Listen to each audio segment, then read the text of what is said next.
what our priorities can be when we're looking at the current system is to say, well, what we want to do is weaken laws that restrict our organizing, that restrict our freedoms, strengthen laws that restrict the capitalists and the enemies of our freedoms, strengthen laws that limit police, and all that kind of shit. And what's most important, and we don't even recognize, we don't even know what some of these things are sometimes, is strengthen the protections of development of institutions in all spheres. So when we're looking, it could be considered economic activity to support the legislation that's been at every level, especially the federal level in the last few years around credit unions. Credit unions are, and a lot of people don't recognize this because you don't have an example of a good credit union around, and so you wouldn't know it if it bit you, which is most common. But in certain communities, there are credit unions that are community-owned and do an amazing job of augmenting all sorts of social change projects, all sorts of anti-gentrification and real grassroots development projects instead of the fucking capitalist-oriented ones. Projects that give people actual power. Those things are being attacked precisely for that reason. They're being attacked because they're very popular and banks don't like them. But the people who are really attacking these things recognize fully that this is one of the most important elements in being able to unravel society, is for us to be able to fund our own revolution. And there are credit unions that are explicitly doing that, and they're huge. They're very, very powerful, and that's frightening. Yeah. Now they were attacked at the federal level for a range of reasons. Most of them, mostly the typical shit where they make up lies and say, well, this is the problem here, when really what they're after is our ability to do this for ourselves, to fund our own revolution. But they, that's the core of it. So those are the kinds of things that we need to recognize too. So fighting in the polity is going to largely be protecting our ability to organize. Protecting our ability to organize alternative economies, our ability to organize alternative policing systems. That's going to come up. I mean, that's something that's truly illegal, right? You can't police your own community. Unless policing it means calling 911, or whatever. So do other people want to talk that haven't... Do you have a name of one of these institutions? Are you... yeah, we can talk about that. It's totally economic, so we can talk about it afterwards. Does anybody else want to chime in that hasn't been talking much? I was going to say about what Sachi was saying. Electing a progressive mayor, even though it might be kind of reformist, if the guy is going to provide housing to homeless people, it meets needs, and that's what we're in it for. So there's one thing about about the movement's relationship with politicians that has to go into this strategy is once somebody like that is elected, they're your adversary again. Like, you can't trust them to do things. Unless you just have to keep on them. Yeah, you have to keep on. That's what I mean. Well, I don't know if that makes him an adversary, but it makes him. But you have to.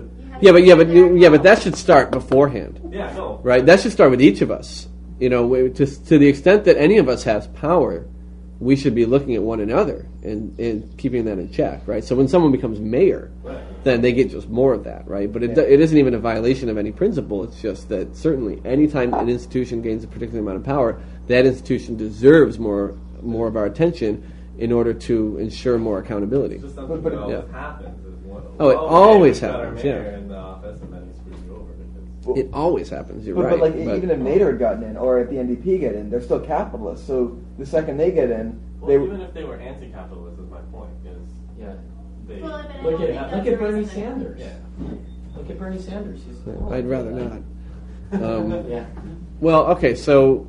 I mean, this, so again, we've entered discussion number 95 in this class that we have to sort of be a little bit unsatisfied with. But yeah, so suffice it to say that we do still need to be involved in, and I think in restricting government and in augmenting government, as scary as that kind of sounds. In this case, what we need to do is, and that's going to mean getting people, it's going to mean supporting people to get elected to town council who, suck, but are going to do certain. They suck less, right? It's still a humiliating and sort of gross procedure, but only if it's part of a strategy. Now, see, I didn't even see Nader running for president as part of any particular strategy, and I had trouble bringing myself to vote because of that. But if I can see that there's a conscious understanding that getting somebody elected as part of a strategy, that might bring me to the polls. Not because I want to go through the humiliating thing of telling this guy he gets to decide every decision in my life from now on, but because allowing him to do that might lead us to closer to where we want to go. It's difficult. It's just like where you draw the line. Where do you become an organizer for these people, and where do you just lend your support to them as you're building your alternate infrastructure? And where do you, like I agree completely with what you're saying. It's just difficult. Right. Definitely has to be thought about carefully. Right. As we gain strength, and here's the weird thing: as our institutions gain strength, and it's going to be somewhat economic, we're going to have the ability to support people. We're going to have the ability to sort of start playing the game at some point that the corporations have been playing since the beginning of time. Weird, but true. So again, the internal character of our institutions that we build has got to be ideal. We can't say we're going to have these screwed up groups, and we have to be. And this is really difficult. We can't have groups that today suck just for structurally suck just for the sake of being able to get stuff done. If you've got a group that's of any significant power or ever has a hope to be, you've got to do the direct democracy thing. You've got to do participatory democracy and all that stuff. You can't say otherwise. It's a mini vanguard, and it's just going to lead to another vanguard.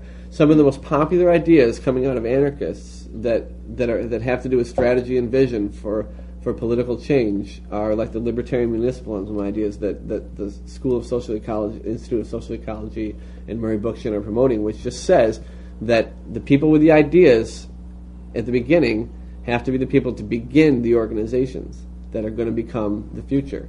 And that's not true. The people with the ideas have to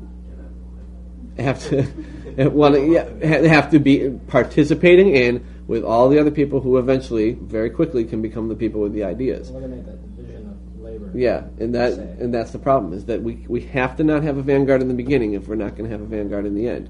And then we're going to start to see that we might have significantly powerful community organizations that can actually contribute in numerous ways to supporting a candidate for office.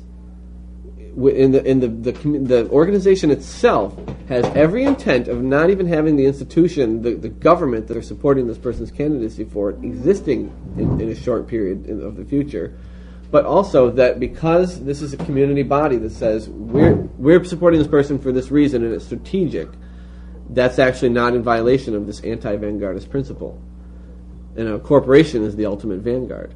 It's just working in the other direction. So any institution that we build that looks like a corporation is just going to be a vanguard. Have you talked to many anarchists about this? Like just people who are because it seems so anti-anarchist, the whole idea of vanguardism. It's so obviously the idea taken up by so many anarchists. Mm-hmm.